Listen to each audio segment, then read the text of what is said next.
Bonsoir à tous et bienvenue dans cette nouvelle émission. Bonsoir Adrien, ravi de t'accueillir ce soir. Bonsoir Nicolas, bonsoir à tous et ravi de vous retrouver sous ce nouveau format. Alors on salue toutes les personnes que l'on voit arriver dans le chat. Bonsoir Monique, bonsoir Hugo, bonsoir Dominique. Adrien, depuis qu'on a lancé le courrier des familles prospères ensemble, on reçoit beaucoup de questions sur la bourse, de la part de néophytes, mais aussi de débutants qui ne savent pas forcément par où commencer. La bourse, c'est vrai, on sait que c'est le placement le plus rentable même, devant l'immobilier, devant les SCPI, devant les métaux précieux ou encore les livrets d'épargne. Mais la bourse, on sait que c'est volatile, que ça fait peur aussi parce que ça bouge tout le temps et on a peur de mal faire. On a reçu beaucoup de témoignages dans ce sens, un peu comme Sylvie qui nous faisait par exemple, je vous l'affiche à l'écran, qui nous faisait part de sa crainte de faire un mauvais stock picking, c'est-à-dire savoir quand vendre, quand acheter, donc acheter et vendre au bon moment, ou encore Vincent qui nous parlait de sa peur d'acheter trop haut et c'est une peur totalement légitime Vincent. Donc ce soir on va vous faire une promesse. C'est de ne plus avoir peur de la bourse après cette émission et j'espère que vous aurez les bons réflexes pour investir en toute sécurité, en toute sérénité. Et l'objectif de ce soir, c'est d'essayer de viser 15% par an en y passant le moins de temps possible. Adrien, tu es trader sur fonds propres, certifié par l'AMF et co-rédacteur du Courrier des familles prospères. Et ce soir, c'est aussi un petit peu ta méthode d'investissement en bourse qu'on va explorer puisque en 5 ans, tu as réussi à passer d'un capital de 5 000 à 200 000 euros et cette performance, elle est validée par huissier de justice. Est-ce que tu peux nous raconter un petit peu le parcours justement qui t'a mené jusqu'ici ? Oui, c'est assez simple. De base, moi, j'étais pas du tout dans le milieu financier. J'ai fait des études de droit pénal et de criminologie, donc c'est même plutôt éloigné. Et rapidement, en fait, je me suis passionné pour l'investissement, initialement dans le secteur des crypto-monnaies, qui était vraiment le secteur qui était en boom à ce moment-là. Et l'objectif, c'était de faire travailler un petit peu le peu d'épargne que j'avais de côté. Et rapidement, je suis tombé sur des lectures qui m'ont conduit à me passionner en fait de l'investissement, d'abord en crypto et puis après en bourse. Et j'ai rapidement en fait eu envie de développer en fait ce créneau-là. Et ensuite, je suis parti vraiment sur le côté droit financier. Et du coup, je suis devenu juriste en droit financier dans le secteur-là. Et depuis, je partage un petit peu mon approche de l'investissement et désormais de l'investissement un petit peu dans l'économie réelle. Parce que moi, mon objectif, c'était pas d'investir pour être multimillionnaire et d'avoir une voiture de luxe. C'était vraiment en fait de créer une source de revenus supplémentaires et de pouvoir avoir un levier de création de richesse qui est assez efficace. Et l'investissement dans les marchés financiers est vraiment le levier le plus efficace, comme tu le disais tout à l'heure. On a 100 ans d'historique qui nous le prouve. Donc c'est vraiment un levier extraordinaire et j'ai eu la chance de développer en m'inspirant de méthodes déjà existantes derrière, de trouver un petit peu ma manière d'investir. Et on verra, c'est en y consacrant le moins de temps possible et en essayant de viser les meilleures performances possibles aussi. Et tu t'es perdu à certains moments ? Tu t'es pris des grosses gamelles en commençant ? On est toujours un petit peu obligé parce que c'est difficile de trouver dès le début la méthode qui nous correspond le mieux. On a tendance parfois à avoir un peu beaucoup d'inspiration. Ma chance, c'est que j'ai rapidement trouvé en fait mon créneau de l'investissement, dont je vais vous parler juste après, qui permet en fait d'investir dans ce qu'on appelle des longues tendances. Et du coup, ça m'a évité en fait de la malédiction de ceux qui débutent en bourse, qui ont tendance à investir dans les pires actions et à subir une grosse moins-value dès le début. Et du coup, ça m'a vraiment conforté en me disant que j'avais trouvé une méthode qui fonctionnait bien. Et puis après, je me suis contenté de l'appliquer. Ce qui est frappant, c'est vrai que quand on a le retour d'un investisseur brut comme ça, on se rend compte qu'il y a souvent les mêmes phases en tout cas qui se produisent un peu, c'est-à-dire qu'on a l'euphorie du début, on a la première déception parce que de temps en temps on perd, on élabore un système un petit peu à soi, ensuite on rentre dans une espèce de routine. Cette routine parfois elle nous fait faire des bêtises parce qu'on trouve ça un petit peu embêtant, on baisse en motivation. Et puis soudainement, on regagne en intérêt parce qu'on découvre une nouvelle stratégie, on optimise, on adapte. Et c'est seulement après ce long chemin de croix qu'on arrive justement, qu'on a un déclic. Et puis généralement, les performances explosent. Et c'est pour ça que ce soir, on va essayer de gagner du temps. Tu vas essayer de nous parler de tes erreurs, de tes réussites pour que nos auditeurs puissent devenir les meilleurs possibles. Et pour ça, on va chercher des garde-fous pour bâtir un portefeuille boursier bon père de famille et viser du 15% par an et plus, backtesting et autres études économiques à l'appui. Ouais, et pour ça, on va avoir besoin d'une petite parenthèse philosophique et mathématique en parlant de quelqu'un d'assez célèbre, Nassim Nicolas Taleb. Alors, Nicolas Taleb, il est assez méconnu en France. Pourtant, c'est vraiment un homme très polyvalent. Il était trader, il est philosophe, il est essayiste, il est écrivain. Il traite vraiment des thématiques vraiment super variées. C'est un peu un espèce d'homme de la Renaissance un petit peu moderne, qui est multi-activité et qui s'intéresse à plein de secteurs. Et il a théorisé plusieurs concepts, dont le plus célèbre, c'est celui du concept d'antifragile. Et en fait, c'est un concept assez simple qui était d'abord appliqué justement en règle générale à notre milieu.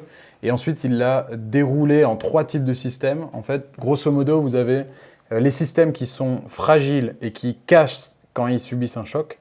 Après, on a la seconde partie qui sont les systèmes qui sont dits un peu robustes, qui ont tendance à résister au choc.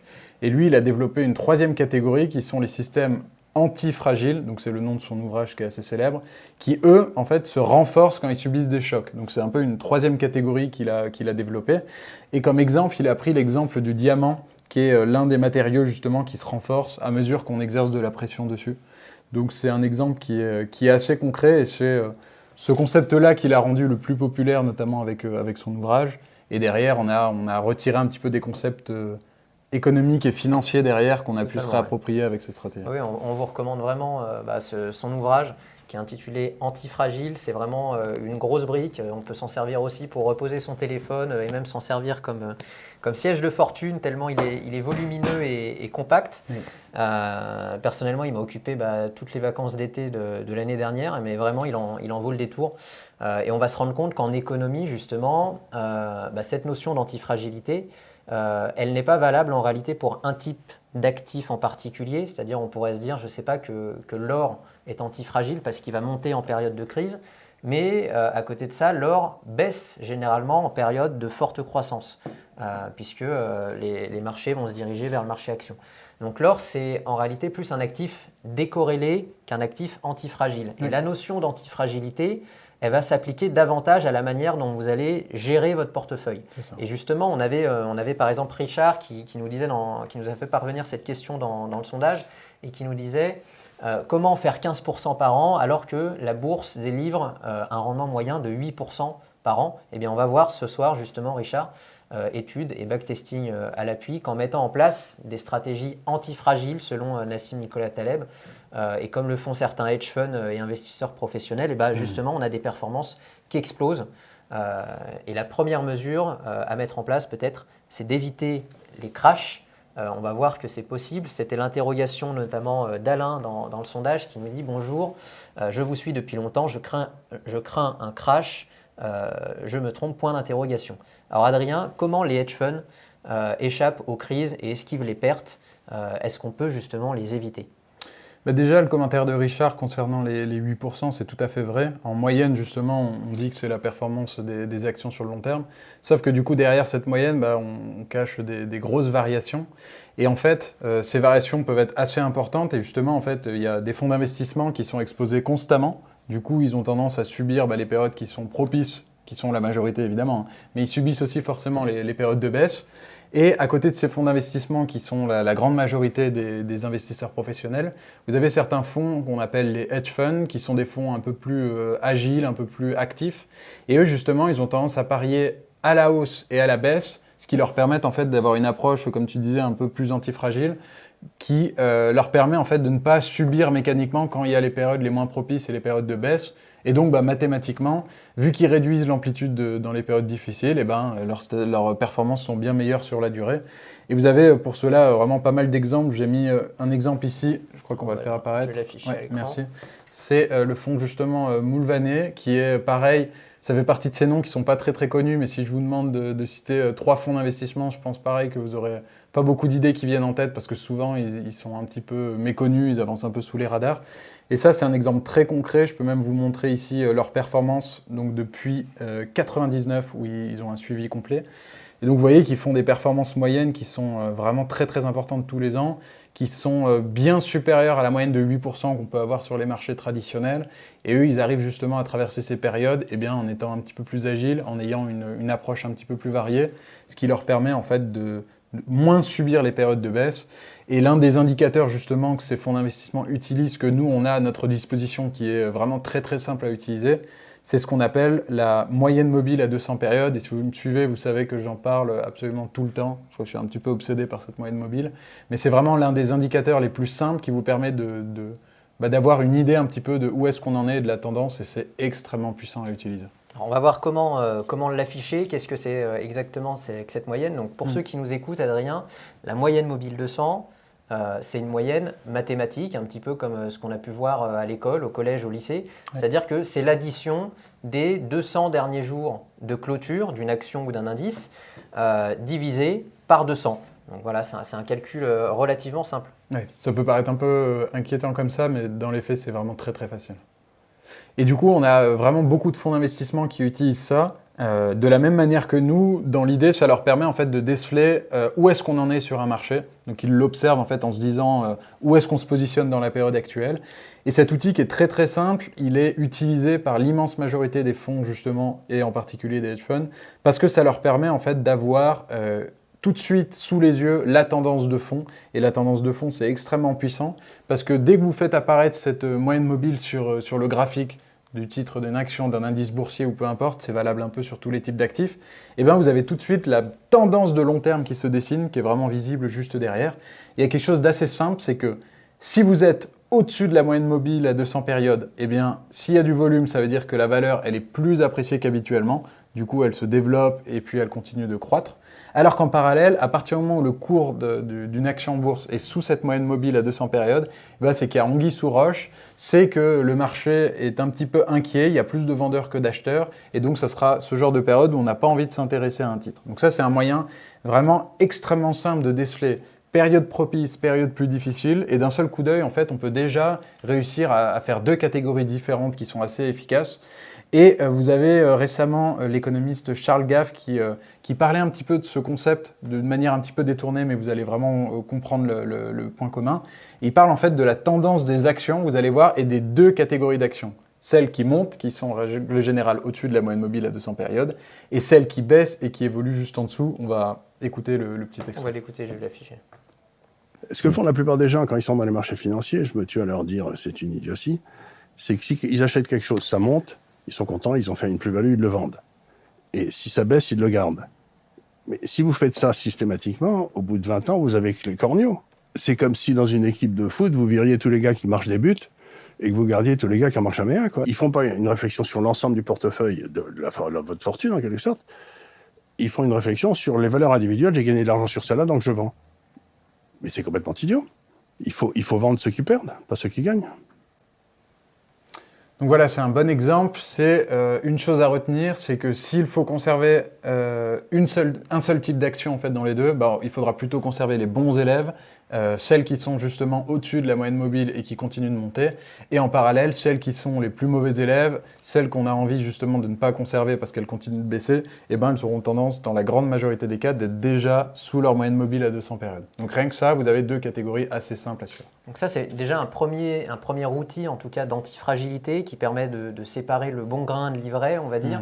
Et la bonne nouvelle, justement, et pour toutes les personnes qui sont inquiètes d'un éventuel crash sur les indices, qu'ils soient français ou américains, comme le CAC 40, c'est justement que tous les crashs se passent en dessous de la moyenne mobile 200. Donc si on n'achète pas en dessous de cette moyenne mobile, ou alors qu'on vend au moment où le cours passe juste en dessous de cette moyenne mobile, on ne subit jamais les crashs. C'est un peu ça l'idée, c'est qu'un crack, contrairement à ce qu'on peut penser, c'est que c'est quelque chose qui est assez long à se mettre en place. En fait, souvent, on a des signes avant-coureurs, on a des mouvements qui ont lieu souvent juste avant la période de crack en tant que telle. Et en fait, souvent, il y a une période qui précède et il y a une période qui suit ce crack. Et donc, en fait, à partir du moment où vous regardez la moyenne mobile, vous verrez que dès que vous la gardez en tête, l'immense majorité des chutes, elles ont lieu sous cette moyenne mobile de 200 périodes. Et donc ici, on a l'exemple, par exemple, lors de la crise de 2008, vous voyez sur le CAC 40, on va faire apparaître le graphique. Ici, on voit qu'on a perdu l'équivalent de 7% au-dessus de la moyenne mobile à 200 périodes. Ensuite, on est passé en dessous. Et c'est seulement dans les semaines qui ont suivi que les indices ont continué à décrocher et que là, on a eu le gros de la baisse, parce que derrière, on a parlé d'une baisse quand même dans les années 2008 de l'ordre de 60% sur les indices dans le CAC 40. Et donc en fait, cette baisse, elle ne s'est pas faite du jour au lendemain. On n'était pas au-dessus de la moyenne mobile et le lendemain, on perd 20%. Ça a été quelque chose d'assez progressif. On a eu d'abord quelques séances un peu d'indécision. On a eu des petits mouvements un petit peu de retrait, des volumes de vente. Ensuite, on a commencé à s'installer sous la moyenne mobile. Et derrière, on a connu ce qu'on appelle le crack, c'est-à-dire le mouvement de panique où on vend un petit peu sans réfléchir. C'est vrai que ça paraît presque enfantin quand on regarde ce graphique-là. Il suffit de se dire, tant que ça reste au-dessus, je maintiens ma position. Et dès qu'on commence à passer en dessous, je coupe tout simplement. C'est assez simple, mais en fait, juste en regardant ça, ça permet déjà de faire une sélection qui vous donne un avantage vraiment certain, notamment nous, à notre petit niveau en tant qu'investisseur, parce que d'un simple coup d'œil, on peut savoir où est-ce qu'on se positionne, est-ce que c'est une période propice, et surtout, est-ce que c'est une période où on a envie d'investir et de prendre des risques, ou c'est plutôt une période où on a envie d'être un petit peu passif et puis de laisser un peu passer la machine. Ce qui est quand même un avantage qui est quand même extrêmement puissant par rapport aussi aux fonds d'investissement. Et derrière, on a aussi la même figure. On a grosso modo connu une période un petit peu similaire lors du crack du Covid, qui a eu lieu justement il y a 4 ans.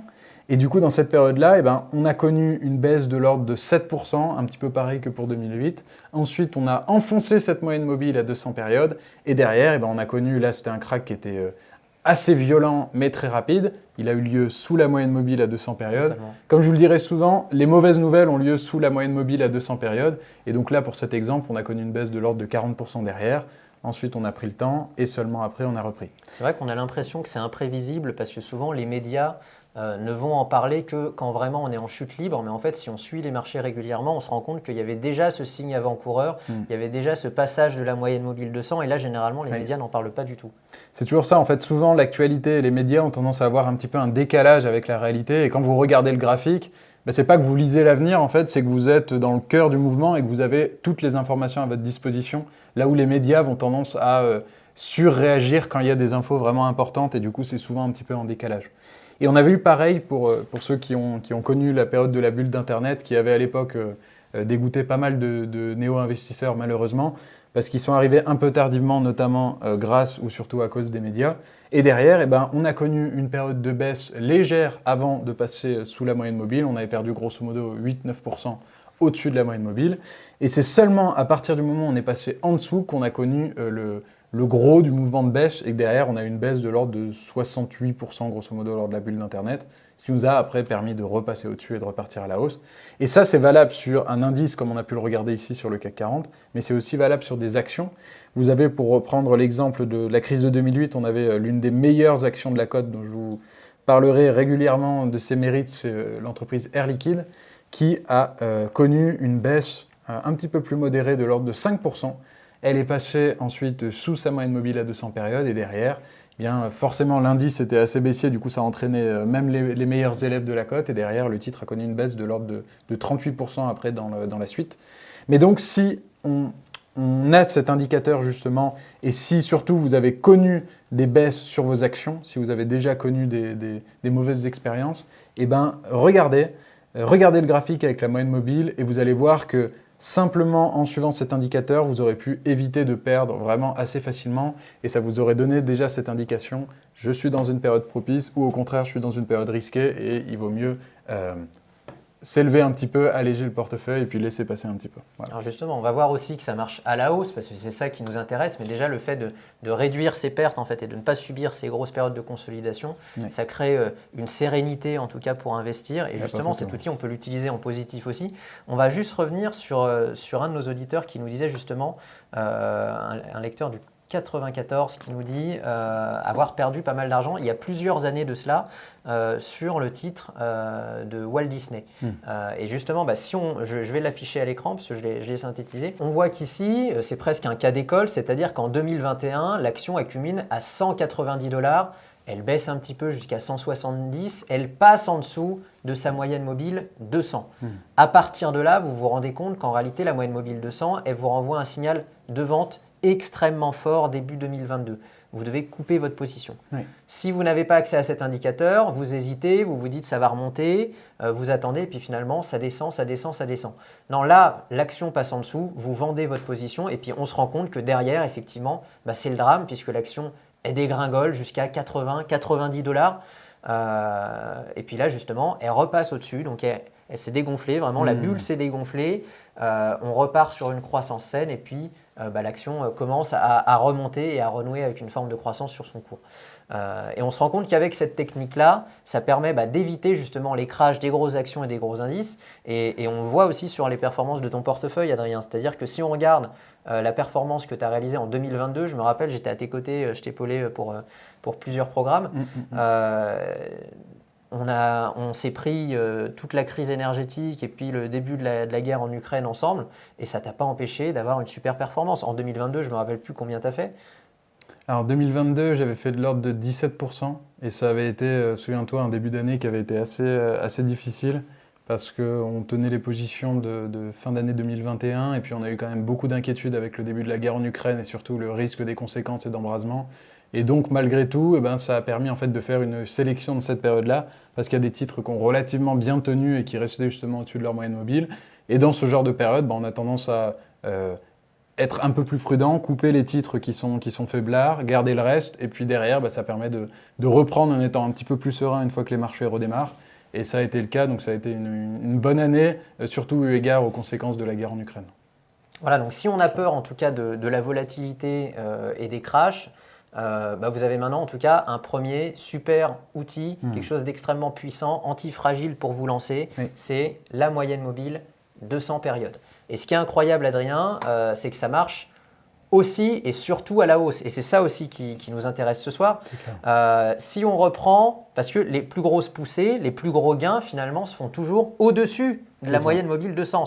Là, on est sur l'inverse. C'est-à-dire si on reprend le CAC 40 qu'on a vu justement au niveau des baisses pour la crise de 2000, de 2008, de 2020, et qu'on voit les reprises justement post-crash, donc quand le cours repasse au-dessus, on se rend compte que c'est là qu'on a les plus grosses performances. Là, je vous affiche donc à l'écran ce qui s'est passé après 2020. Vous avez le marché qui revient justement sur un support fin 2020, début 2021. Les marchés repartent. On se rend compte que c'est 39% à empocher en seulement 18 mois. Si vous voulez une preuve que ça marche aussi aux États-Unis, parce que ce n'est pas un outil franco-français, c'est utilisé partout dans le monde par tous les fonds d'investissement, on va prendre ici, là je vous l'affiche, le S&P 500. Vous vous rendez compte que après le Covid, pareil, mi-2020, on se rend compte que le S&P 500 augmente de 47% entre fin 2020 et tout début 2022, fin 2021. Donc, est-ce que ça marche à la hausse pour les actions aussi? Évidemment, on va regarder par exemple Google, une action que tout le monde connaît. Et là, c'est pareil, on est presque sur un cas d'école. J'ai pris une tranche entre juin 2020 et juin 2024 pour prendre une tranche de 4 ans parfaite pour avoir un échantillon assez pur. On se rend compte que on a plus 105% au-dessus de la moyenne mobile à gauche. Le cours passe en dessous avec la guerre en Ukraine, moins 35%. Vous rachetez au-dessus et c'est plus 78% à la clé en à peine 2 ans. Donc vous vous rendez compte que c'est un moyen d'optimiser vos performances comme ça. Vous n'êtes pas en position quand on est en dessous, vous restez en position quand on est au-dessus. Donc c'est peut-être le secret numéro 1 en tout cas pour avoir un portefeuille antifragile. On va en voir 5 ce soir. Donc ne jamais acheter ou garder des valeurs en dessous de cette moyenne mobile et acheter uniquement des valeurs qui passent ce seuil ou qui se situent déjà au-dessus. Donc c'est une moyenne qui permet en fait vraiment d'épouser les tendances, d'épouser les cycles, et ça va déjà doper vos performances, vous faire passer peut-être de 7 à 10% et en tout cas éviter toutes les grosses crises, toutes les grosses consolidations comme le font les meilleurs hedge funds et les meilleurs fonds d'investissement.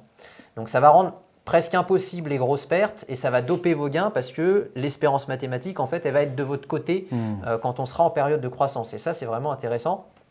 Alors toi, Adri, justement, quand tu accompagnes les gens, tu rentres bien plus en profondeur, tu utilises d'autres outils, on a d'autres moyennes mobiles, on a d'autres outils techniques, on va dire. Mais je pense que c'est déjà une première recommandation générale, en tout cas, qui peut être intéressante et à donner pour ceux qui nous écoutent. Et alors, je vois qu'on nous demande aussi dans le chat comment on peut retrouver cette moyenne mobile. Peut-être qu'on peut montrer justement à l'écran comment l'afficher, parce que c'est vrai que c'est une question qui revient souvent. Oui, bien sûr, c'est super simple et vraiment, comme je vous disais, c'est l'indicateur principal. Si les investisseurs français utilisaient ça, croyez-moi, les performances seraient bien meilleures. Et surtout, on dort bien plus sur ses deux oreilles, surtout dans les périodes justement où on passe en dessous de la moyenne mobile. Et n'hésitez pas, comme le disait Nicolas, le disait tout à l'heure, regardez les valeurs dans lesquelles vous avez investi peut-être à succès ou justement avec des mauvaises performances, et vous verrez justement que la moyenne mobile était un petit peu le révélateur en fait de la performance derrière. Et du coup, pour afficher cet indicateur, c'est extrêmement simple, c'est gratuit. Vous pouvez utiliser un outil comme Yahoo Finance. Yahoo Finance, qui est vraiment un site avec pas mal de valeurs à suivre, c'est assez efficace, vous y avez accès directement sur votre navigateur. Et je vous ai enregistré une petite vidéo de quelques secondes, elle dure moins d'1 minute, qui vous permet en fait de mettre en place l'indicateur directement sur votre graphique et d'avoir accès à toutes vos moyennes mobiles sur les actions, les indices boursiers, bref, sur tout ce dont vous avez besoin. Je vous laisse écouter la petite vidéo. Mobile à 200 périodes. Donc vous arrivez sur le site de Yahoo, ensuite vous tapez un titre, par exemple, on va prendre l'exemple d'LVMH. Je clique dessus. J'arrive sur le titre, donc avec toutes les informations, ses données financières, statistiques, les résultats, etc. Il peut y avoir beaucoup d'informations. Mais vous allez simplement sur diagramme, ici. Ensuite, vous arrivez justement sur le graphique de l'action. Et là, vous allez simplement aller dans indicateur, juste ici en haut à gauche. Vous cliquez dessus. Et vous allez appuyer sur moyenne mobile, qui est l'un des outils les plus utilisés, comme vous pouvez le voir ici. Et là, vous allez noter 200 au lieu de 50, celle qui est proposée. Vous choisissez votre couleur. Et ensuite, tout simplement, votre moyenne mobile apparaît. Et ensuite, vous pouvez regarder selon les différentes périodes. Et vous pouvez voir que toutes les baisses sur le titre ont lieu sous la moyenne mobile à 200 périodes. Et toutes les hausses se font une fois qu'on est installé au-dessus. Et donc, pour le moment, sur LVMH, on est sous la moyenne mobile à 200 périodes et donc on attendra avant de potentiellement passer à l'achat. Voilà, tout simplement. Donc voilà, comme vous pouvez le voir, c'est assez facile à utiliser, c'est gratuit, vous pouvez juste configurer justement Yahoo Finance. C'est un outil qui est extrêmement simple à utiliser, c'est vraiment accessible de manière simplifiée. Et du coup, vous rajoutez votre indicateur, il est présent sur votre plateforme et ensuite, en complément de votre site d'investissement en bourse, votre courtier, vous pouvez utiliser ça en parallèle, ça vous permettra toujours de regarder avant dans quel titre vous allez investir et surtout d'avoir toujours en tête ce premier indicateur très simple et la tendance un petit peu de long terme sur le titre dans lequel vous voulez investir. Voilà, tout simplement. Donc maintenant, on va passer, si tu le veux bien Adrien, à la deuxième méthode pour devenir antifragile, toujours selon Nicolas Nassim Taleb. Alors bien sûr, ça, ce n'est pas des concepts qui viennent de lui, mais en tout cas, on reprend ce concept-là pour devenir vraiment antifragile en bourse et profiter justement de tous les cycles, de toutes les circonstances et d'en sortir gagnant. Et cette deuxième étape, c'est la diversification, mais on va voir pas n'importe laquelle. Donc dans notre tête, on se dit, c'est vrai, diversification égale résilience. Et en même temps, je vous l'affiche à l'écran, on a Warren Buffett, qui est quand même l'un des plus grands investisseurs du monde, le plus grand même sans doute, qui nous dit, je cite, « La diversification, c'est pour les nuls ». Alors, qui a raison? C'est un petit peu provoquant, mais tu vas pas me dire quand même, Adrien, que tu es contre Warren Buffett. Alors, je serais assez osé de vouloir me mettre contre le patron Warren Buffett. La difficulté, c'est qu'en fait, ce genre de citation est souvent un petit peu tiré de son contexte, parce que Warren Buffett, en fait, il parlait à ce moment-là à des gérants professionnels et il expliquait qu'en fait, lorsque vous êtes gérant professionnel investi en actions, le fait de diversifier, ça n'a aucun intérêt parce que vous êtes littéralement payé pour avoir une bonne concentration. Donc, ce conseil-là, il est évidemment valable si vous êtes investisseur professionnel et si c'est votre métier et si vous êtes payé pour le faire. Mais à partir du moment où vous êtes investisseur particulier, cette phrase n'est pas très intéressante. Au contraire, ne pas mettre tous ses œufs dans le même panier et avoir une approche un peu diversifiée, c'est un énorme avantage comparé à un gérant professionnel. Donc ensuite, il y a une citation de Warren Buffett que je préfère largement justement pour être un peu ironique par rapport à celle-ci, c'est qu'un idiot avec un plan va toujours battre un génie qui n'en a pas. Et donc je préfère être l'idiot avec un plan qui est simple et qui va être appliqué plutôt que de toujours vouloir recréer des nouvelles formules. Et la moyenne mobile à 200 périodes, je ne la sors pas de mon chapeau, elle est utilisée par les plus grands investisseurs de la planète, il y a énormément d'historique et elle fonctionne toujours aussi bien au moment où on en parle alors que ça fait plus de 20 ans qu'elle est utilisée. Donc voilà, après pour la diversification, on peut considérer qu'il y a 3 types de diversification assez facilement. Il y a la part géographie, il y a aussi la taille des entreprises, qui est un second critère de diversification qui est assez important. Et puis après, il y a le secteur d'activité des entreprises qui va être le 3e critère de diversification. C'est important cette diversification, mais on réalise rapidement que quand vous regardez les grands indices boursiers mondiaux, en fait, la corrélation, elle est extrêmement importante.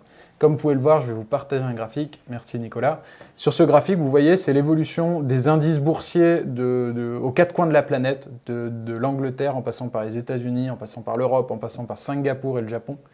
Et vous voyez que malgré tout, sur le long terme, on a quand même une corrélation qui est extrêmement marquée. Et ici, c'est un graphique depuis 1972, donc quand même avant la période de mondialisation et de globalisation. Et déjà à ce moment-là, on avait quand même des indices qui évoluent peu ou prou de la même manière. Donc parfois, il y en a qui sont un peu plus en avance, il y a des rattrapages, il y a des périodes d'essor technologique, par exemple le Japon pendant la bulle d'Internet. Donc on va avoir un peu comme dans un peloton de cyclistes, des cyclistes qui prennent un petit peu le large et ensuite qui se font rattraper par le reste de la troupe. Mais d'ordinaire, ils vont quand même tous dans la même direction avec une vitesse plus ou moins similaire. Donc la diversification, comme tu peux le voir ici sur ce type de graphique, elle est quand même à mesurer, quoi. C'est vrai que c'est fou parce que quand on parle de diversification, la première chose qui nous vient en tête, c'est vraiment la diversification géographique. Oui. Et on se rend compte en regardant ce graphique-là qu'en réalité, ça permet de réduire un petit peu les risques, mais pas tant que ça. Et c'est fou parce que c'est exactement justement ce que décrivait Jacques Bainville, un célèbre académicien français, qui a dépeint avec une analyse et une clairvoyance exceptionnelle l'économie française entre deux guerres. On l'avait déjà cité dans une de nos autres émissions il y a quelques mois pour parler des valeurs tangibles. Mais on va l'écouter justement, je vous affiche la citation sur la diversification en bourse. Je la trouve absolument incroyable, surtout qu'elle date de 1929. Incroyable. Il ne fallait pas courir au devant des risques sous prétexte de les diviser. Un rentier qui aurait eu en portefeuille il y a une douzaine d'années, donc il écrit ça en 1929, des valeurs russes, austro-hongroises et mexicaines se seraient crues garanties par cette variété contre les accidents qui pouvaient l'atteindre d'autre part.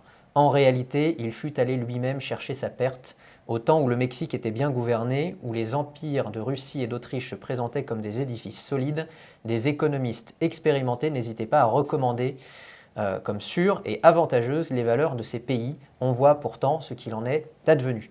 Donc voilà, encore une justesse d'analyse bluffante de Jacques Bainville, qu'on aime beaucoup en tout cas sur le Courrier des familles prospères, et qui écrit ça il y a plus de 90 ans, en 1929, parce qu'on se rend compte qu'en réalité, déjà dans les années 20, la finance est extrêmement internationalisée, et on encourageait les gens à faire des emprunts russes, à se diversifier avec des actions aux États-Unis, en Autriche, au Mexique, aide les obligations mexicaines aussi, qui ont été un scandale d'État absolument incroyable. Et pourtant, en pensant se diversifier, finalement, les gens ont perdu énormément. Donc je trouve ça absolument incroyable et on va voir que finalement, il y a peut-être une autre diversification à aller chercher. Ouais, c'est tout à fait vrai parce que moi, je reçois souvent des critiques en me disant justement pourquoi est-ce que je n'investis que via le plan épargne en action. Et en fait, selon moi, c'est l'un des derniers dispositifs vraiment utiles, efficaces et pertinents justement pour réduire ses impôts et pour avoir une bonne relation entre des bonnes performances et puis derrière des bons résultats financiers. Et en fait, le PEA, il vous oblige en contrario d'investir uniquement dans des valeurs européennes. Donc certes, ça peut paraître un désavantage en fait de prime abord, mais en fait, quand on réalise justement l'avantage, je vais mettre le graphique peut-être sous les... Merci. Comme vous pouvez le voir ici, vous avez un avantage fiscal qui est quand même hyper important. Et derrière, comme on l'a vu, la corrélation géographique, et derrière, on réalise qu'on peut avoir quand même 50% en valeur européenne, ce sera déjà amplement suffisant pour diversifier, sachant que désormais, parmi les grandes majeures justement qu'on a en Europe, la plupart, en fait, elles sont déjà diversifiées elles-mêmes. Elles sont présentes aux 4 coins du monde. Elles ont des secteurs d'activité qui sont assez variés. On a encore juste récemment Air Liquide qui vient d'ouvrir un nouveau pôle en Indonésie. On a LVMH qui est désormais extrêmement corrélé avec ses ventes qui sont sur le secteur asiatique. Donc déjà, en ayant 5 valeurs françaises spécifiques, vraiment nationales, et puis 5 valeurs européennes en portefeuille, en fait, déjà, juste par ce principe-là, vous êtes déjà diversifié dans le monde, en fait, parce que vous avez des sociétés qui sont exposées un petit peu aux 4 coins du monde.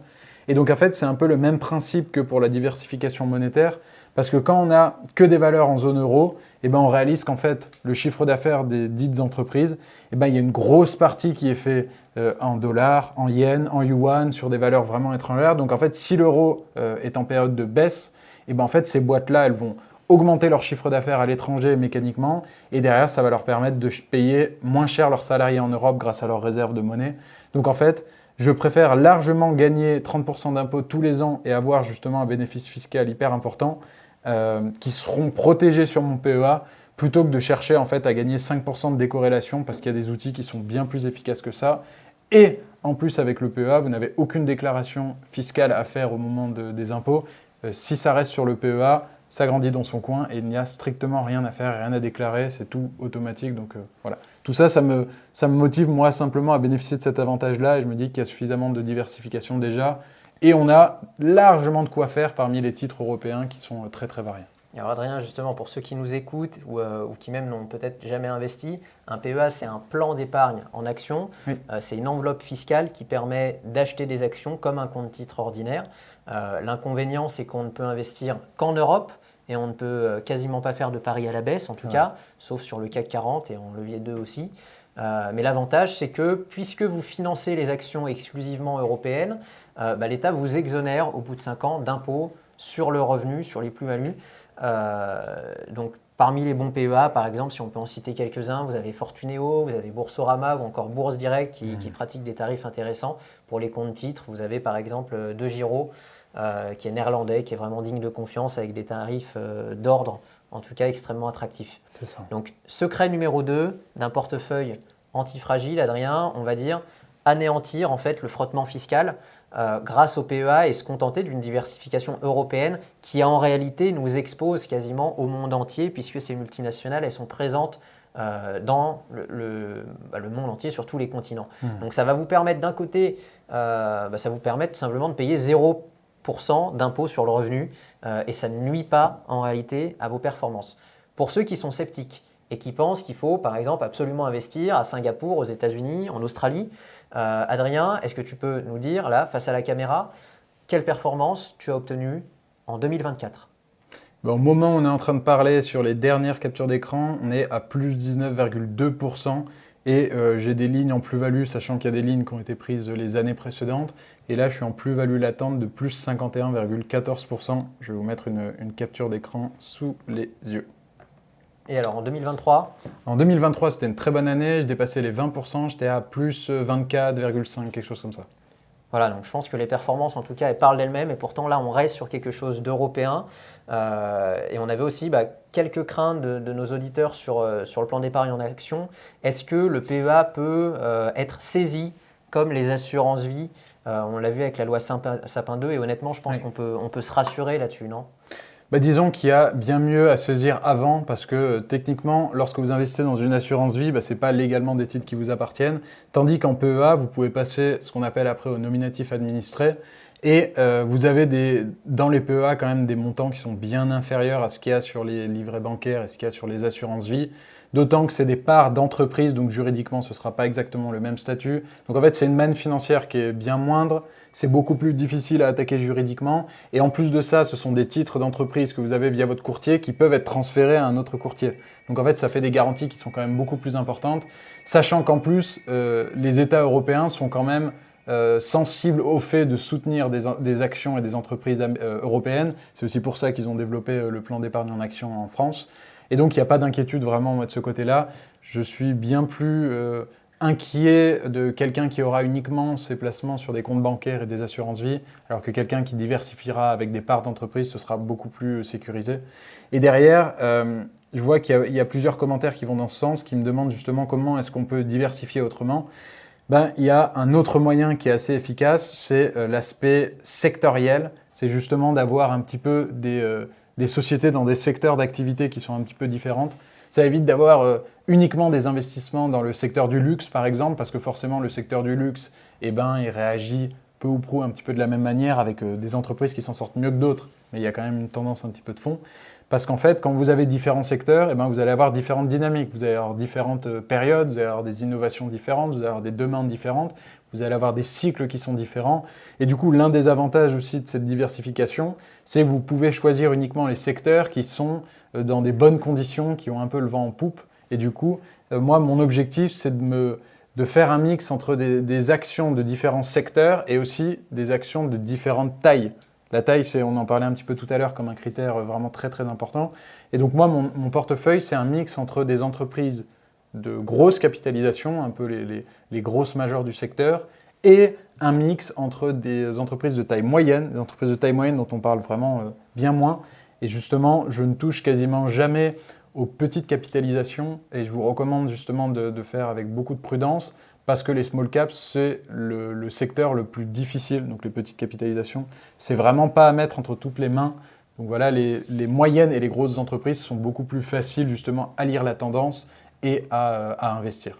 Alors pour trouver ça simplement, si vous voulez savoir la capitalisation d'une entreprise, vous pouvez le faire aussi sur Yahoo Finance, on l'a vu tout à l'heure avec la moyenne mobile, vous allez dans un autre onglet, c'est totalement possible, vous regardez, et je vous affiche à l'écran. Alors il n'y a pas de consensus vraiment là-dessus, que ce soit aux États-Unis, que ce soit en France, que ce soit à échelle européenne, mais globalement on peut se dire, rappeler la différence en tout cas entre les small, donc les petites entreprises, les mid et les big. Oui. On parle de la taille des entreprises, donc des small caps, on est sur quelque chose de moins de 500 millions, voire même moins d'1 milliard pour certains.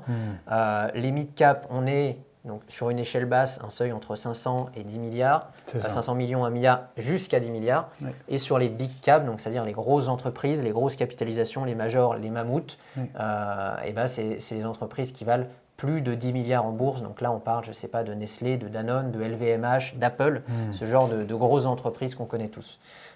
Et donc toi, tu n'investis pas sur une entreprise si elle vaut moins de 500 millions, voire 1 milliard. Oui, c'est ça, exactement.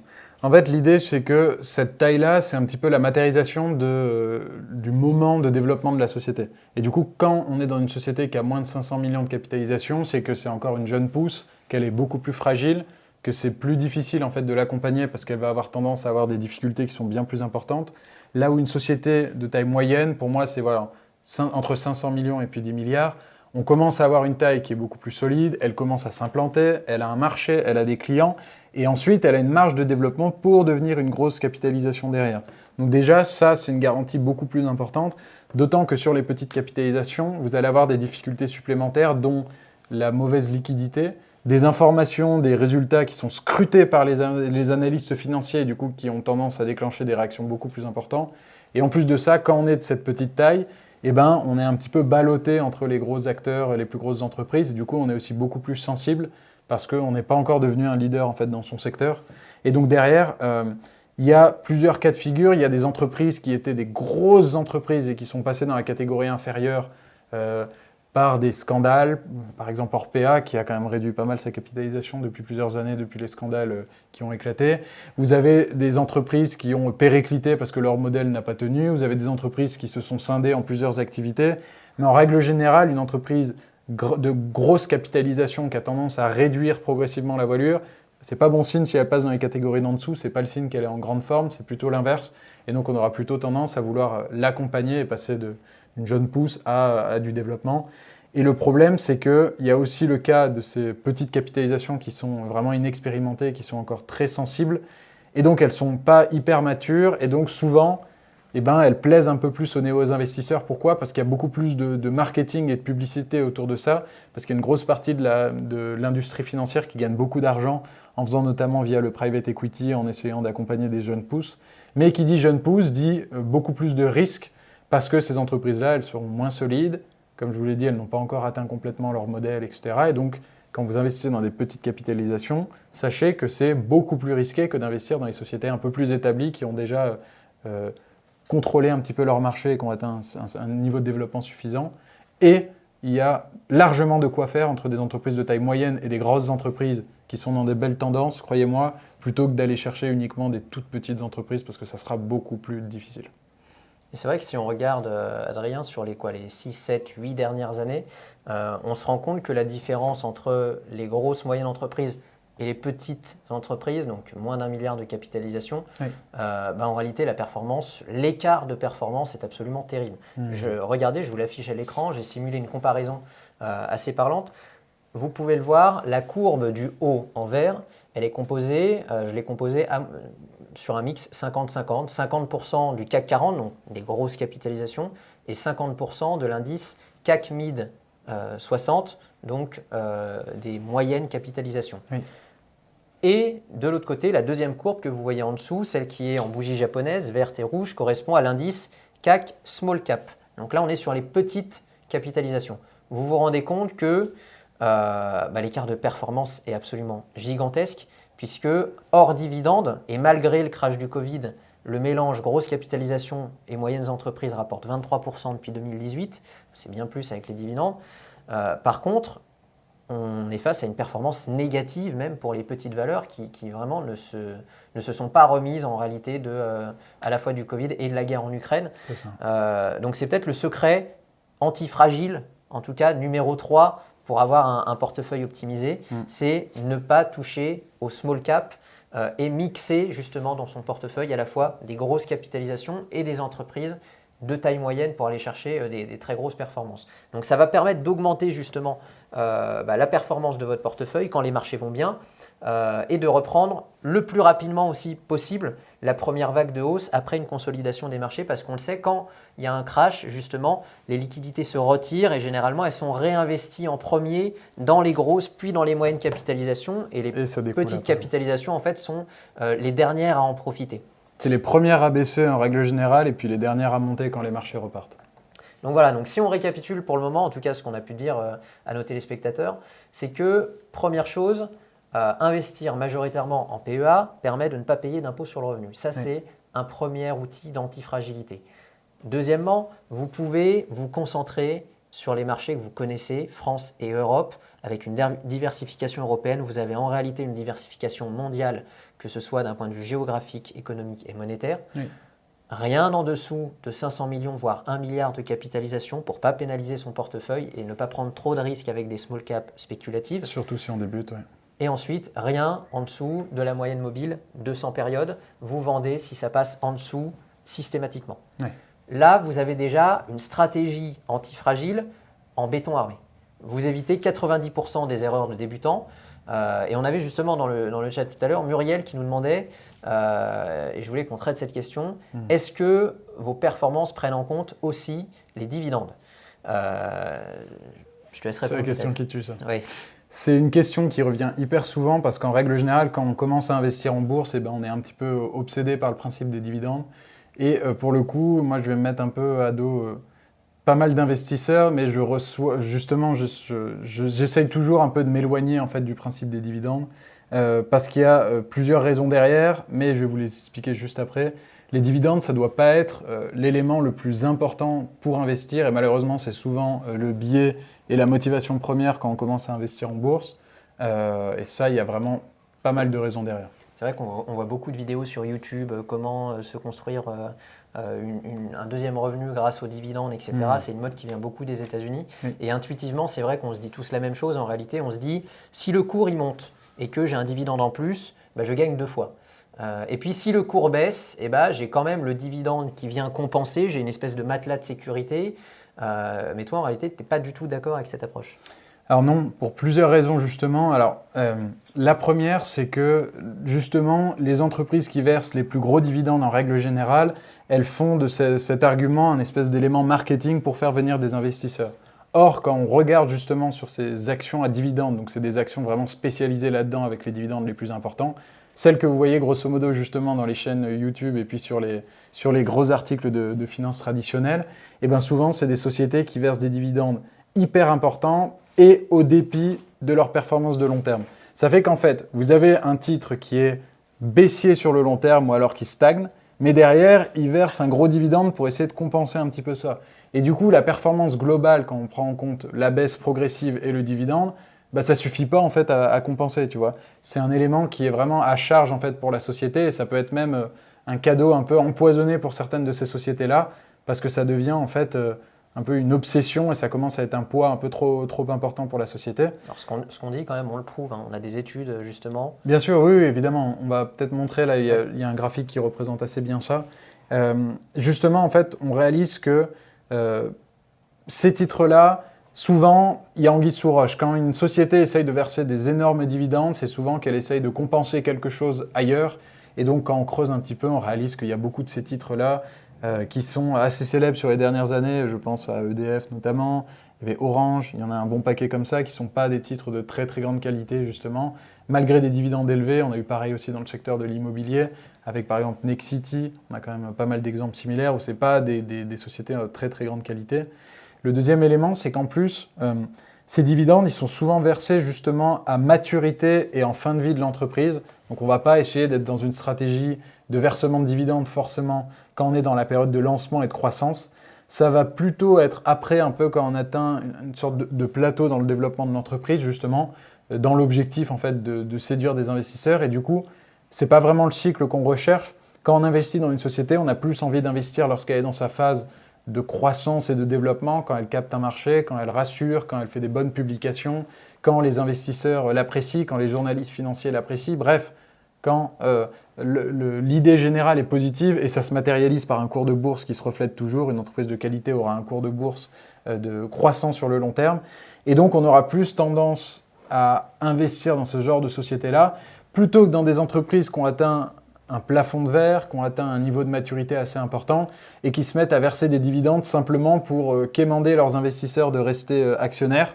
Donc ça peut être intéressant si on a accompagné le lancement, la croissance, le développement de la société, qu'on est là depuis longtemps, et bien le dividende, ce sera un petit peu la cerise sur le gâteau. Mais autrement, investir dans des titres qui ont atteint ce niveau de maturité, voire même de déclin, parce que dans les entreprises que j'ai citées, il y a un certain nombre qui sont justement en période de déclin. Et donc le dividende, ça viendra comme un moyen un peu de sauver le bateau qui est quand même en train de couler. Et donc on n'aura pas envie d'investir là-dedans. Il y a un troisième élément aussi, c'est que le cours, il baisse quand il y a le versement d'un dividende. Ça, c'est quelque chose qui est assez souvent mal compris. Le versement d'un dividende, juste derrière, vous allez avoir une baisse du cours qui sera en proportion du versement du dividende. Ça, c'est extrêmement important. Vous n'allez pas gagner, il n'y aura pas d'argent gratuit. Si vous avez 100 € dans un titre et qu'il y a un versement de dividende de 10 €, derrière, vous n'aurez pas 100 plus 10, vous aurez 90 plus 10. Sachant qu'en plus, ces 10, ils seront fiscalisés. Donc en fait, vous ne serez pas enrichi, vous aurez juste plus de liquidités. Et ces liquidités-là, elles seront taxées. Donc en fait, c'est pour ça que le principe du dividende, pour moi, c'est un bénéfice secondaire, tertiaire, qui doit venir en complément d'une entreprise de qualité qui se développe, et pas juste pour un petit peu dépecer la bête qui est un petit peu en train de vieillir et puis qui essaye un petit peu de quémander des investissements. Et on a vraiment, je vais vous montrer, là, il y a un exemple assez concret récemment de versement de dividendes. Vous voyez juste ici sur votre écran. Donc là, vous avez le versement du dividende juste derrière. Eh bien, on a le décalage avec le cours. Et donc, on a gagné ce dividende-là, mais derrière, le cours de l'action a baissé en conséquent. Donc, on a le même nombre de titres et des liquidités. Mais du coup, ça a un petit peu changé. C'est vrai que si je prends un exemple au pif comme ça, il me semble que Facebook, qui a connu une épopée absolument monstrueuse, on va dire, je ne sais plus en quelle année c'est arrivé, mais peut-être... c'est apparu dans les années 2010, ça a dû être introduit en bourse un petit peu plus tard. Ça ne verse un dividende seulement que depuis peut-être 2 ans. C'est peut-être la période où ils ont commencé à connaître des difficultés, où ils sont peut-être un peu trop gros pour aller chercher de nouveaux terrains de croissance. Mais justement, pendant plus de 10 ans, ils ont versé 0 dividende. Et en fait, vous vous en moquez parce que la plus-value était tellement exceptionnelle, ça ne cessait de monter. Il vous suffit, vous achetez des actions, vous en revendez une tous les ans et puis vous avez un dividende de 30%. Voilà, ça revient exactement au même.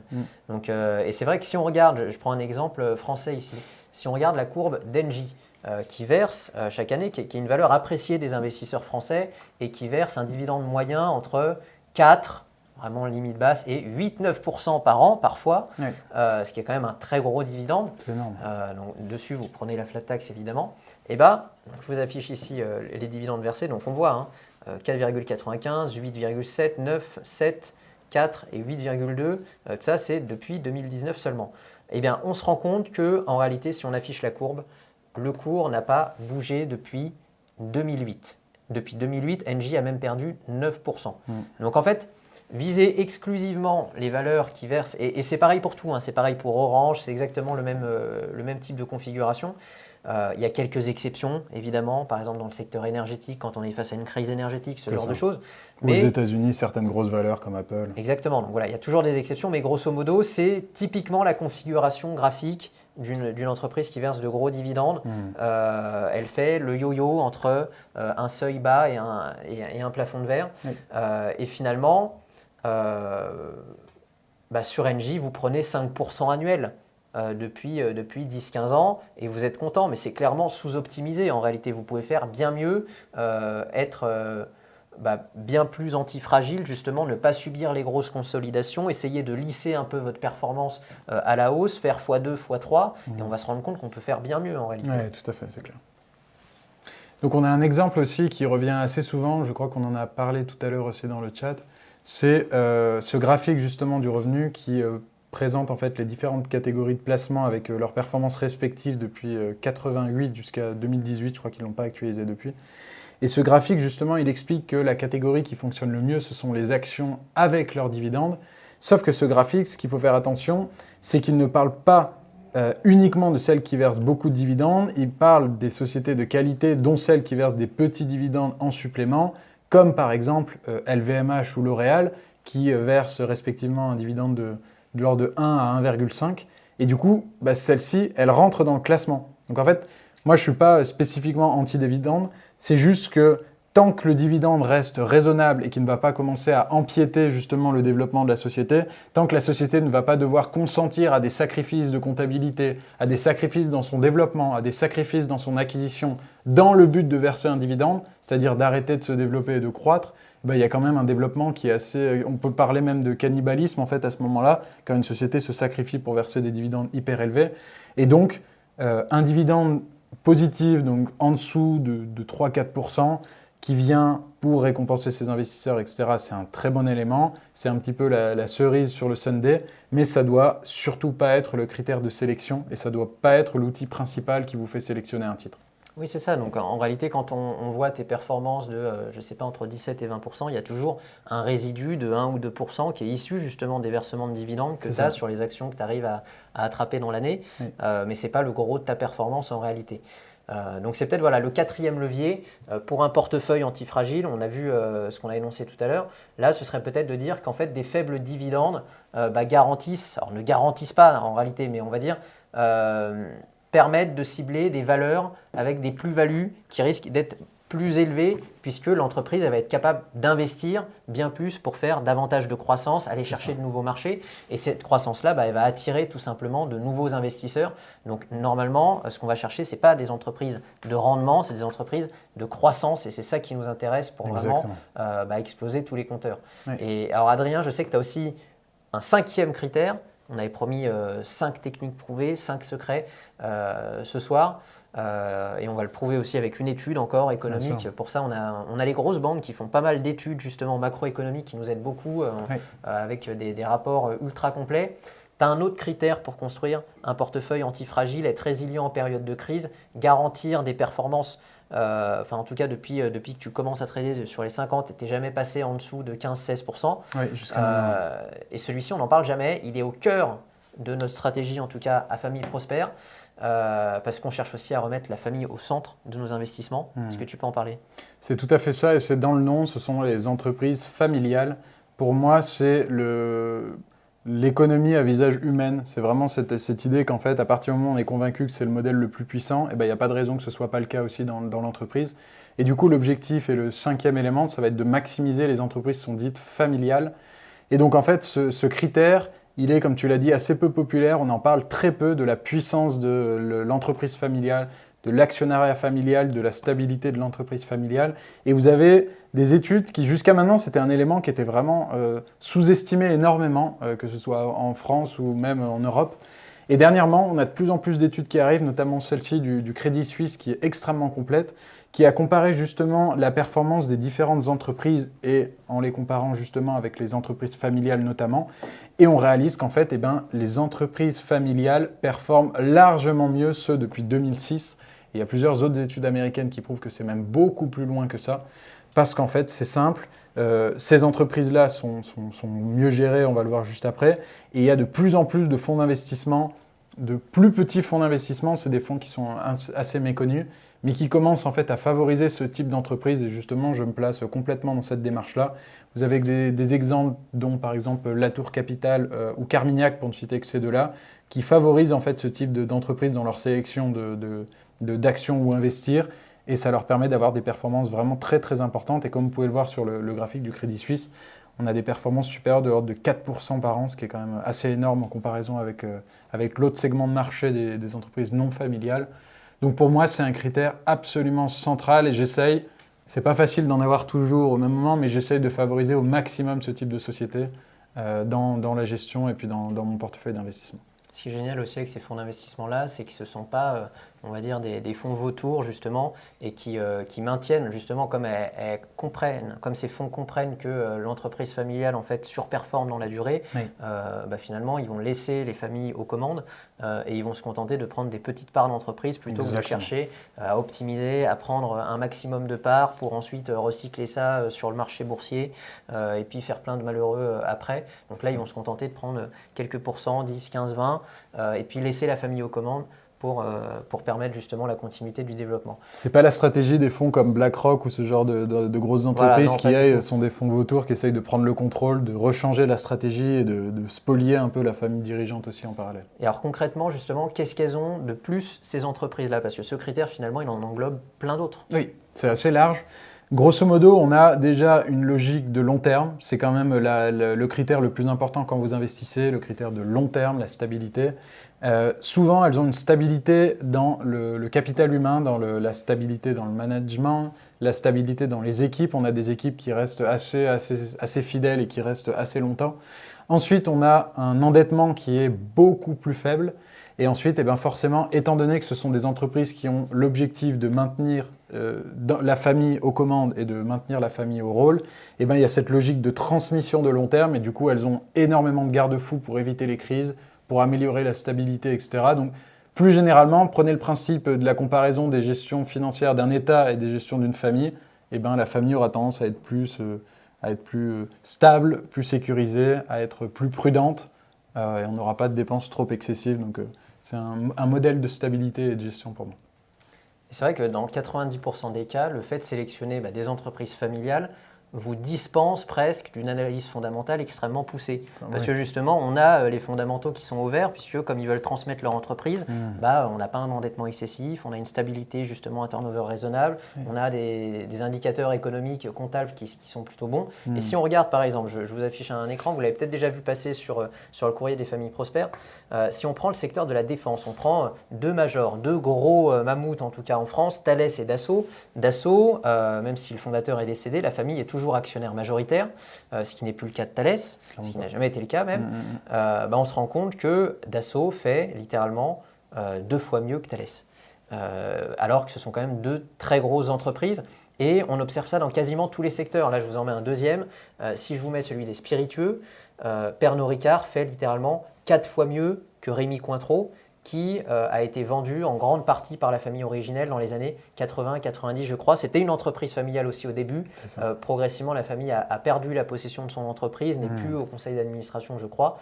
Et on se rend compte que c'est vraiment, il n'y a pas photo, quoi. On est sur un ratio de 1 à 4. Donc, elle surperforme largement au point que toi, Adrien, tu investis presque que sur des entreprises familiales.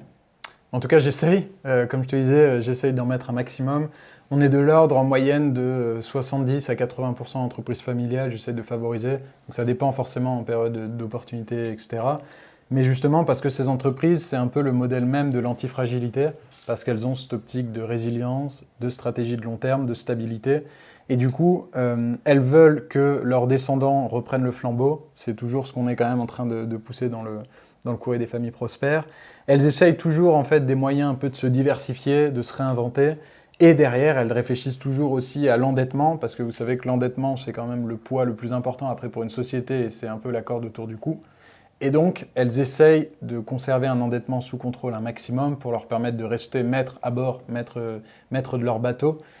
Et derrière, c'est des entreprises qui sont généralement plus performantes, mieux gérées, plus stables, moins endettées, et du coup, tout pour nous plaire en fait dans une logique justement de long terme et d'investissement de qualité, parce qu'on a un peu l'impression d'être en soutien justement de ces familles qui elles-mêmes sont aux commandes. Donc, même politiquement ou philosophiquement, je me retrouve vraiment là-dedans dans ce type d'entreprise de très loin.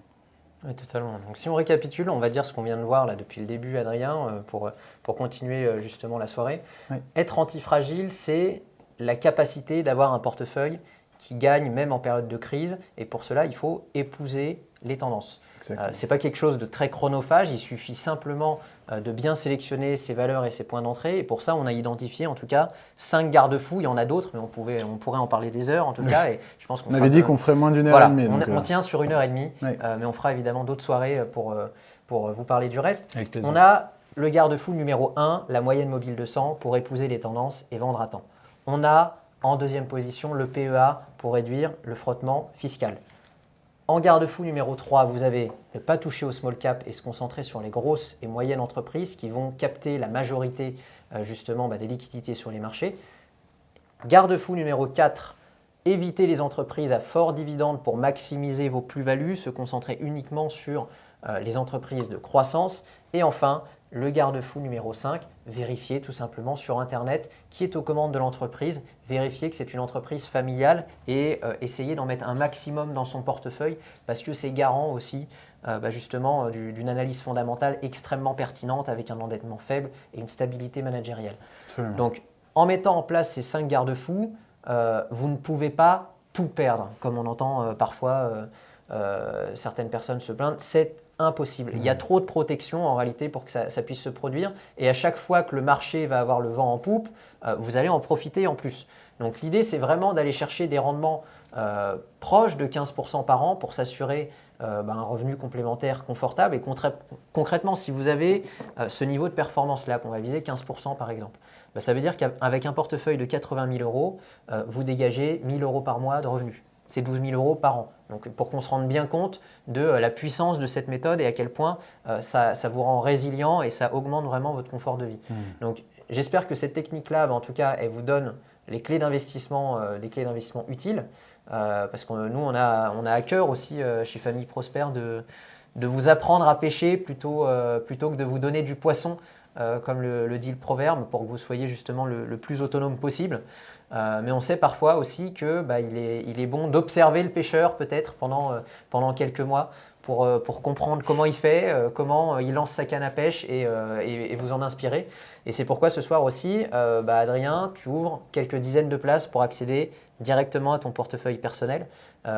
Tu veux en toucher 2 mots peut-être ? Oui, c'était quelque chose dont j'aurais rêvé un petit peu à mes débuts et je voulais le faire depuis extrêmement longtemps.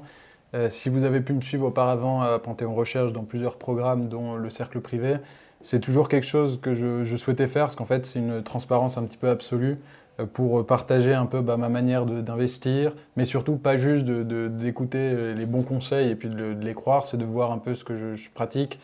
Et j'ai toujours trouvé beaucoup plus puissant en fait de faites ce que je dis et ce que je fais, et plutôt qu'uniquement avoir des bonnes paroles et puis de suivre des grands principes.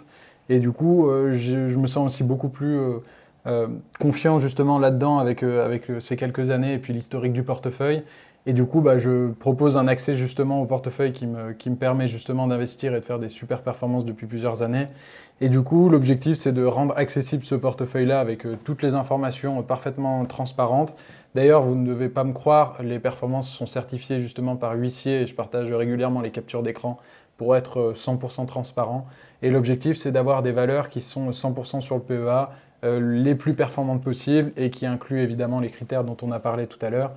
Parce que je voulais justement construire ça, parce que dans le milieu financier, on a souvent tendance à entendre un peu tout et n'importe quoi, et il y a énormément de mensonges et puis de personnes qui prétendent certaines choses et qui ne l'appliquent pas. Et donc là, l'objectif, c'était de lever un doute et d'être en totale transparence et de partager la totalité de ce que je fais avec les réussites et puis les échecs, mais en étant absolument transparent dessus et puis en ayant, si je puis dire, un peu de légitimité. L'objectif, c'est pas d'être prétentieux, etc. C'est simplement de montrer des garanties et d'être confiant pour présenter que c'est un système qui fonctionne, que je n'ai pas créé et que j'ai récupéré justement de la part de grands investisseurs. Et c'est une méthode qui fonctionne extrêmement bien. Voilà. Et c'est vrai que je pense des investisseurs déjà qui font certifier leur compte par huissier de justice, je pense qu'il n'y en a pas beaucoup. On va voir aussi la plateforme dans quelques minutes, puis après on traitera encore quelques questions. Mais en plus, il y a tout l'historique, littéralement, de ton portefeuille sur au moins les 24 derniers mois, les positions gagnantes, les positions perdantes. Donc vraiment, on est sur quelque chose de 100% transparent, 100% PEA, pour ne pas payer d'impôt sur le revenu, comme on l'a dit tout à l'heure, et puis 100% rentable, parce que depuis 2019, tes performances, elles sont absolument faramineuses. Je vais les afficher justement à l'écran. Si on regarde tes performances sur les 4 dernières années, je les affiche à l'écran. 2021, tu as fait 204,3% malgré les confinements. Alors, 2021, on précise. C'était particulier aussi. C'était un petit peu de la triche. Déjà, on avait les marchés dans le dos. Et puis surtout, c'était une période où tu passais énormément de temps aussi sur les marchés financiers. Tu passais toutes tes journées dessus. Donc, les performances, on va dire, du portefeuille d'aujourd'hui, on est plus sur 2022, 2023, 2024. 2022, tu as fait 17,1% malgré la guerre en Ukraine. Et j'étais là pour en témoigner. 2023, 24,6 malgré la récession en France. Et en 2024, on est à 19,2. Donc c'est juste phénoménal. Moi, je prends tous tes conseils en tout cas.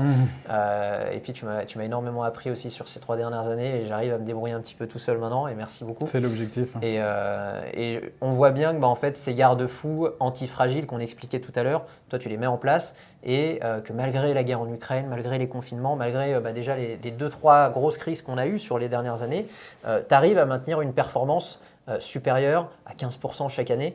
Donc aujourd'hui, tu as un portefeuille proche de 200 000 euros, si je ne dis pas de bêtises. C'est ça. Et si on prend par exemple la performance que tu as eue, je sais pas, en 2022 de 17%, ça veut dire que si tu les avais retirées, cette performance-là, tu aurais pu gagner 34 000 euros, donc presque 3 000 euros par mois. C'est ça.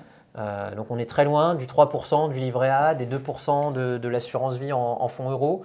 Ça fait littéralement 5 à 6 fois plus. Donc c'est une véritable machine à cash ton truc.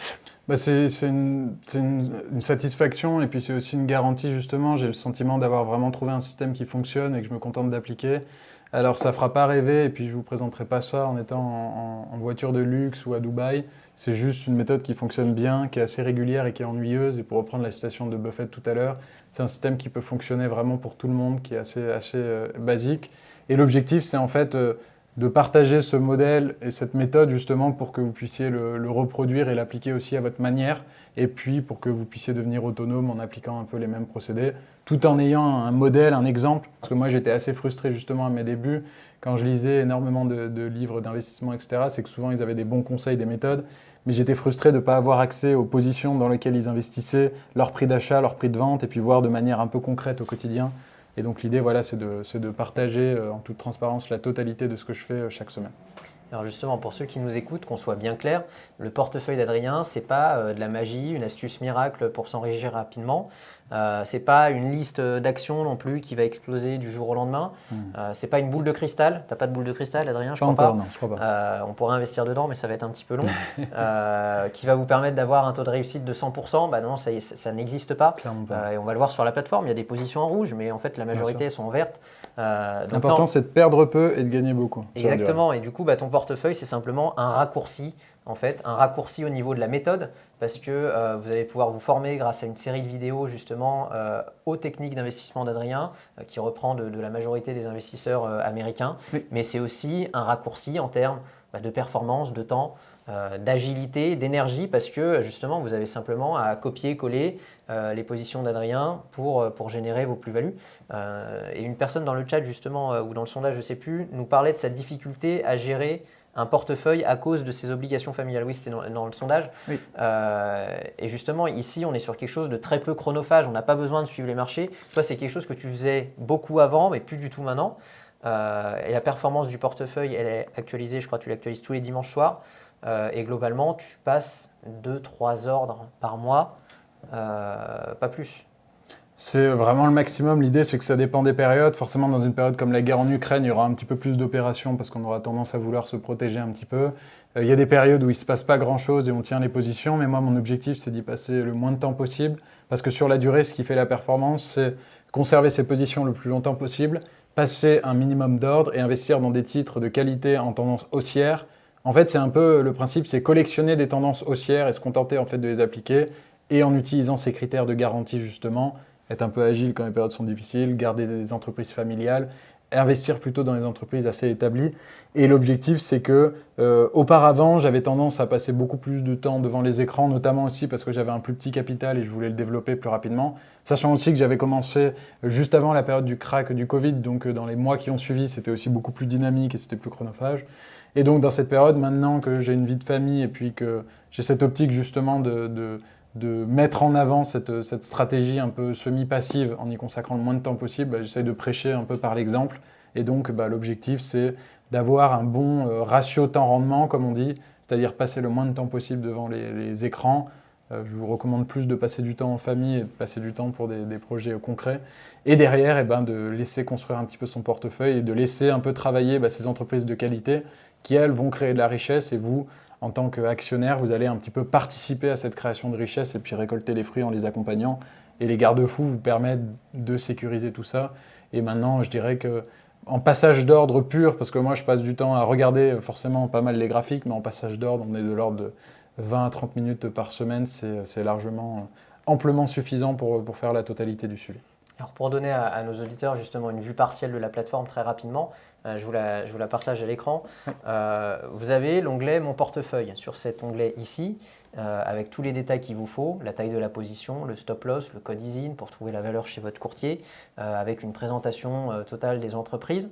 Vous avez l'onglet mise à jour, vous avez toutes vos vidéos. Donc c'est une vidéo synthétique que tu réalises chaque mois de 30 minutes à peu près pour actualiser le portefeuille, suivre les marchés, donner des recommandations générales aussi en termes de technique et de formation justement à l'investissement et l'analyse technique. Un onglet cadeau rempli de dossiers cadeaux progressivement. Et alors là, vous avez un onglet historique. Vous ne retrouverez ça littéralement nulle part ailleurs. Vous avez la trace de toutes les positions à l'achat et à la vente depuis au moins les 24 derniers mois. Enfin, on est parti sur 24 parce qu'on ne voulait pas remonter non plus. Ça nous a pris un temps de dingue à monter la chose. Puis progressivement, on va avoir de plus en plus même d'historique encore plus loin. Donc là, je ne sais pas, on doit être à 27, 28, quelque chose comme ça. Donc on remarque que c'est quand même une grosse partie dans le vert. Il y a quelques positions en rouge, on perd de temps en temps. Mais globalement, on a un ratio de rendement qui est quand même assez extraordinaire. Et aujourd'hui, si vous réfléchissez au coût réel d'un portefeuille de placement, réalisé, je ne sais pas, par un gestionnaire de patrimoine, ça représente en réalité plusieurs milliers d'euros par an. Et nous, chez Famille Prospère, on essaye aussi d'être le plus accessible possible pour les pères et les mères de famille qui souhaitent justement prendre en main leur argent. Et justement, sur notre site internet, on propose ton portefeuille, Adrien, à 490 € pour 6 mois. Et ce soir, on vous propose un investissement à prix cassé à seulement 249 € pour 6 mois d'accès en illimité. C'est presque 50% de réduction. Mais ce n'est pas tout, puisqu'on vous offre aussi un mois d'accès gratuit à l'option alerte SMS qui normalement coûte 19 € par mois et qui vous permet de recevoir les ordres d'achat et de vente d'Adrien directement sur votre téléphone portable. Donc on a vraiment essayé de tout mettre en place pour faciliter un peu vos investissements. Parce que souvent, on va adhérer à un portefeuille et puis on va prendre du temps à le mettre en place, etc. On a essayé de vous faciliter tout le cheminement pour vous faire parvenir tout simplement les transactions, en tout cas en toute transparence. C'est ça, exactement. Et justement, l'alerte SMS, Adrien, toi, tu voulais… tu en avais déjà fait l'expérience, tu te spécialisais là-dessus, oui, sur les crashs uniquement. Et justement, tu as essayé de développer ça un petit peu plus aussi de manière plus active. Ouais, on avait expérimenté ça uniquement pour les alertes avant les cracks justement sur les marchés. On avait expérimenté ça notamment avant le début de la guerre en Ukraine. Souviens-toi, on avait envoyé une alerte justement un peu comme ça. Et quand j'étais justement responsable des investissements chez Panthéon Recherche, on essayait de développer un peu ça, notamment pour ceux qui ont une vie de famille et qui travaillent en parallèle, parce que c'est parfois un peu difficile de savoir quand est-ce qu'il faut réagir, etc. Et là, l'idée, c'est d'avoir un moyen un petit peu réactif où vous recevez directement les opérations que je fais, où c'est en toute transparence, hein, donc je partage la position avec mes stops de protection, avec l'idée en fait que vous compreniez un peu le mécanisme pour après en fait le reproduire et le développer, sachant que mon objectif c'est pas que vous ayez exactement le même portefeuille, c'est surtout que vous compreniez comment je construis le portefeuille, que ça vous inspire pour développer le vôtre et que vous soyez après autonome et ensuite que vous puissiez investir avec le vent dans le dos en étant plus sûr et derrière ça vous fera une source de revenus supplémentaires de qualité et en parallèle j'essaie de partager ça tout en développant le projet Famille Prospère et donc c'est un moyen de faire un peu les deux en un. Oui, c'est ce qu'on disait tout à l'heure, notamment le fait de ne pas apporter du poisson tout court, mais de vous apprendre aussi à pêcher. Et là, c'est l'opportunité de vous former pendant 6 mois, d'avoir accès au poisson directement, de pouvoir rentrer les positions, les ordres d'achat, les ordres de vente directement par téléphone. Pour commencer à générer des plus-values, prendre confiance en vous, mettre en place ces garde-fous d'antifragilité, vous former pendant 6 mois et ensuite essayer de voler aussi de vos propres ailes et puis améliorer simplement vos techniques d'investissement. Donc avec ça, je pense que c'est vraiment fini la peur d'investir, en tout cas sur la mauvaise entreprise, parce qu'on essaye de vous aiguiller au maximum. Plus besoin de passer un temps fou non plus pour rechercher le bon investissement. Donc là, vous avez l'opportunité ce soir, en tout cas et seulement ce soir, d'accéder au portefeuille d'Adrien en 3 clics. Vous recopiez ligne à ligne son portefeuille, vous empochez vos gains, vous dormez sur vos 2 oreilles. Et en complément de cette plateforme tout en un, des alertes SMS. Donc une très grosse nouveauté qui sera l'occasion pour vous de recevoir directement sur votre téléphone portable, peut-être 1 ou 2 fois par mois, un texto d'alerte pour un achat ou une vente. C'est ça. L'objectif, c'est qu'on soit aussi en petit comité, qu'on ne soit pas trop nombreux pour que ce soit efficace et que je puisse accompagner aussi chacun des investisseurs.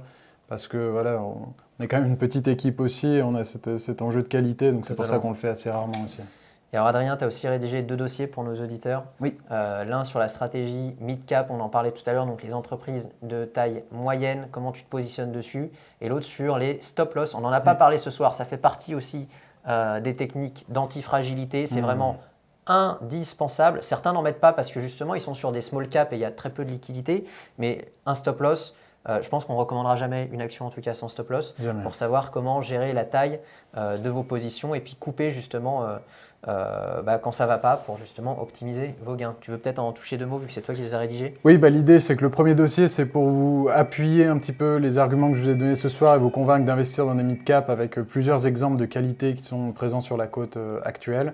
Et l'idée c'est d'avoir justement de construire un peu une liste après qu'on va pouvoir suivre. Donc là c'est entre 500 millions et puis 10 milliards, on ira un tout petit peu en dessous des 1 milliard.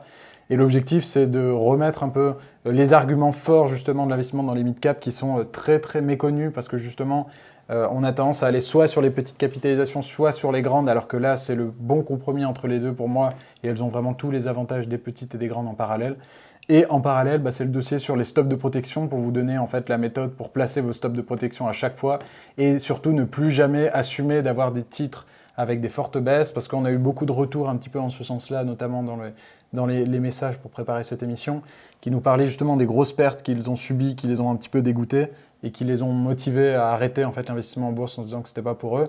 Et un stop de protection est automatique à partir du moment où vous prenez une position et à partir de là, vous dormez sur vos 2 oreilles parce que vous savez que votre perte maximum, elle est maîtrisée. Et donc, c'est un outil qui est extrêmement puissant, très simple à utiliser et que je recommande toujours au moment de prendre une position pour qu'après, elle puisse faire sa vie. Et puis, avec ça, c'est tout simple, mais ça permet vraiment de faire décoller ses performances parce qu'à partir de là, on perd peu quand on perd, ce qui arrive de temps en temps, mais on perd des petites sommes à chaque fois. Et derrière, quand on gagne, c'est des grosses performances. Et l'exemple du portefeuille est quand même un assez bon symbole. Il y a quelques positions que je n'ai pas réussi à accrocher, mais les quelques que j'ai accrochées, vous voyez, c'est des performances tout de suite à plusieurs dizaines de pourcents, comme on peut le voir. Donc, C'est vrai que moi, je pense que c'est vraiment le plus gros déblocage que tu m'as apporté en fait, quand on s'est connus en 2020-2021. Ouais. Où justement, quand j'ai découvert le stop-loss, c'est là que je me suis mis vraiment à investir en bourse. Parce que, et c'est vrai, depuis que j'ai investi, j'ai jamais perdu plus de 7% sur une action. Parce que, en fait, mécaniquement, globalement, mon stop-loss, il est toujours à 7-8%, parfois un peu plus, parfois un peu moins. Et en fait, c'est mécanique. Donc, il y a le courtier qui va vendre si jamais ça descend. Et puis, vous pouvez, souvent, on a la question qui revient aussi dans le sondage ou dans le chat. Moi, je ne sais pas quand vendre.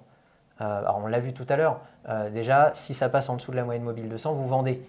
Mais si vous voulez un petit peu optimiser, ça peut être, vous fixez un montant fixe, de dire à 20%, 30% je vends. Ça peut être un multiple du stop loss, ça peut être intéressant aussi. Ou vous pouvez tout simplement mettre ce qu'on appelle un stop suiveur. Et donc là, vous allez dire, tout simplement, vous partez à moins 8. Donc si ça baisse de 8%, c'est vendu automatiquement. Et puis progressivement, l'action elle va monter de 2. Votre stop loss, il va se déplacer. Et progressivement, en fait, quand vous allez être à, plus 16%, mécaniquement, si l'action redescend de 8%, c'est vendu. Donc en fait, vous sécurisez 8% de gain. Ça, c'est une technique qui est quand même absolument incroyable. On en parlera, je pense, ce sera l'occasion d'en parler dans une autre émission. Oui, on aura de quoi faire encore. Et puis on en parle aussi sur le portefeuille privé d'Adrien. Voilà, donc si vous souhaitez accéder en tout cas à cette offre exceptionnelle, sachez aussi que c'est un peu le pack de démarrage boursier de Famille Prospère ce soir, en tout cas qu'on vous propose. C'est un tarif de lancement, donc profitez-en. C'est vraiment une opportunité unique. Et puis surtout, on a aussi une garantie, parce qu'on la propose à chaque fois. Adrien, Bien sûr, l'idée, c'est que normalement, légalement, il y a une garantie de 15 jours et nous, on est dans une démarche de transparence et de sincérité. Donc, on fait une garantie d'au moins 30 jours. Comme ça, vous êtes garanti d'essayer. Si ça ne vous plaît pas, vous pouvez arrêter et vous faire rembourser. Et puis, vous récupérez tout ce que vous avez si ça ne vous plaît pas en étant remboursé avec un simple mail ou un appel. On n'est pas des marchands de tapis. Et l'idée, c'est que vous pouvez évidemment garder les dossiers si ça ne vous convient pas. C'est la garantie la plus importante qu'on peut faire. Je ne sais pas ce qu'on peut faire de plus que ça. Mais au moins, on est sûr de la qualité de ce qu'on propose et puis on essaye vraiment de le prouver par ce genre de moyens. Donc voilà, donc si vous souhaitez en tout cas accéder à cette offre-là, à cet investissement, c'est encore disponible pendant quelques minutes sur votre écran. On a pu voir qu'il était possible, en tout cas Adrien, de générer plus de 15% par an. Je pense que ça casse aussi une barrière mentale, une croyance limitante, grâce à quelques techniques dites antifragiles. Donc c'est vraiment quelque chose qui peut vraiment vous changer la vie, que ce soit pour accélérer la croissance de votre patrimoine ou tout simplement dégager des revenus conséquents en faisant travailler son argent. Et si vous hésitez vraiment à sauter le pas, sachez qu'en souscrivant ce soir, il vous sera aussi possible d'investir dans une séance de coaching en direct avec Adrien et à moindre coût. C'est une solution qui vous est proposée, solution payante qui vous est proposée directement après votre inscription sur le site du portefeuille. Voilà, donc j'espère que ces solutions de ce soir vous ont aidé à y voir plus clair et puis vous aideront en tout cas dans vos investissements. Et on vous dit à très vite. À très vite et puis lisez Nicolas Taleb et puis construisez-vous votre portefeuille antifragile. Et merci de nous avoir suivis jusqu'à ce tard. En tout cas, c'est un plaisir de faire ce format tous ensemble avec Nicolas. Merci à tous, merci Nicolas, bonne soirée et à bientôt, merci. Bonne soirée tout le monde.